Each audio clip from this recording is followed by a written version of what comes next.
ಓಂ ಶಕ್ತಿ ದೇವಿಯ ಜನ್ಮ ದಿನೋತ್ಸವದ ಅಂಗವಾಗಿ 2ನೇ ವರ್ಷದ ಅದ್ದೂರಿ ಬ್ರಹ್ಮರಥೋತ್ಸವವನ್ನು ಬೋದ್ನಸಳ್ಳಿ ಗ್ರಾಮದಲ್ಲಿ ಹಮ್ಮಿಕೊಳ್ಳಲಾಗಿದೆ ಎಂದು ದೇವಸ್ಥಾನದ ಧರ್ಮದರ್ಶಿಗಳಾದ ಚಂದ್ರಪ್ಪನವರು ತಿಳಿಸಿದ್ದಾರೆ.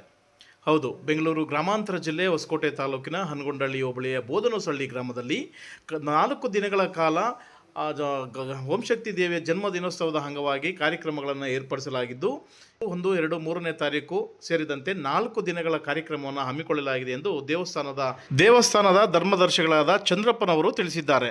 ಭಕ್ತಾದಿಗಳು ಸಕಾಲಕ್ಕೆ ಆಗಮಿಸಿ ತನು ಮನ ಧನ ಅರ್ಪಿಸಿ ಕಾರ್ಯಕ್ರಮವನ್ನು ಯಶಸ್ವಿಗೊಳಿಸಬೇಕೆಂದು ಮನವಿ ಮಾಡಿದ್ದಾರೆ. ಇದೇ ಬೋದನಸಳ್ಳಿ ಗ್ರಾಮದಲ್ಲಿ ಶ್ರೀ ಓಂ ಶಕ್ತಿ ದೇವಾಲಯ ಇದು ನೆಲೆಗೊಂಡು ಅನಾಥ ಕಾಲದಿಂದ ಬೋದನಸಳ್ಳಿ ಗ್ರಾಮದಲ್ಲಿ ನೆಲೆಗೊಂಡಿರ್ತದೆ. ಪಾವಡವುಳ್ಳ ಓಂಶಕ್ತಿ ಅಮ್ಮನವರು ಬೋದನಸಳ್ಳಿ ಗ್ರಾಮದಲ್ಲಿರ್ತಾರೆ.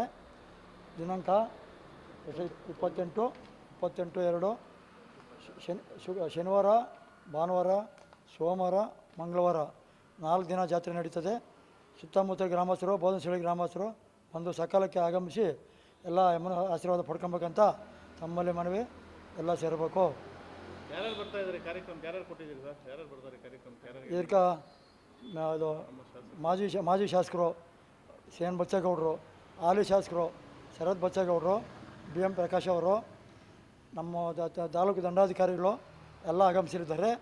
ನೀವು ಬಂದು ಕಾರ್ಯಕ್ರಮವನ್ನು ಯಶಸ್ವಿ ಮಾಡಬೇಕಂತ ತಮ್ಮಲ್ಲಿ ಮನವಿ. 4 ದಿವಸ ಕಾರ್ಯಕ್ರಮ. ಫಸ್ಟ್ನೇ ದಿನ ಗಂಗೆ ಪೂಜೆ, 2ನೇ ದಿನ ಶ್ರೀ ಓಂ ಶಕ್ತಿ ಅಮ್ಮನವರ ಬ್ರಹ್ಮರಥೋತ್ಸವ, 3ನೇ ದಿನ ಸೋಮವಾರ ಪಲ್ಲಕ್ಕಿ ಮತ್ತು ಕರಗ, ಹೂವಿನ ಕರಗ, 4ನೇ ದಿನ ಮಂಗಳವಾರ ಅಗ್ನಿಕೊಂಡ ಮತ್ತು ಎಲ್ಲ ದೇವಸ್ಥಾನಗಳಿಗೂ ತಂಬಿಟ್ಟು ದೀಪಾರತಿಗಳು ಮಾಡ್ತೇವೆ. ಎಲ್ಲ ಬಂದು ಸುತ್ತಮುತ್ತ ಗ್ರಾಮಸ್ಥರು ಬಂದು ತಮ್ಮ ತನು ಮನದವನ್ನು ನೆನಪಿಸಿ ಆಶೀರ್ವಾದ ತಗೊಳ್ಬೇಕಂತ ಮನವಿ. ತಮ್ಮ ಹೆಸರು ಮುನಿಯಪ್ಪ ಅಂತ. ದೇವಸ್ಥಾನ ಅರ್ಚಕರು ಗೌರಮ್ಮ ಮತ್ತು ಮುನಿಯಪ್ಪ. ರಾಹುಲ್ ಅಂತ ಅಂದ್ಬಿಟ್ಟು ಬೋದನಸಳ್ಳಿ. ಪುರಾತನ ಕಾಲದಿಂದ ಓಂ ಶಕ್ತಿ ದೇವಸ್ಥಾನ ಇಲ್ಲೇ ನೆಲೆಸಿದೆ. 28ನೇ ತಾರೀಕಿಂದ ಜಾತ್ರೆ ಸ್ಟಾರ್ಟ್ ಆಗುತ್ತೆ. 28ನೇ ತಾರೀಕು ಸ್ಟಾರ್ಟ್ ಆಗಿ 3ನೇ ತಾರೀಕು ಎಂಡ್ ಆಗುತ್ತೆ.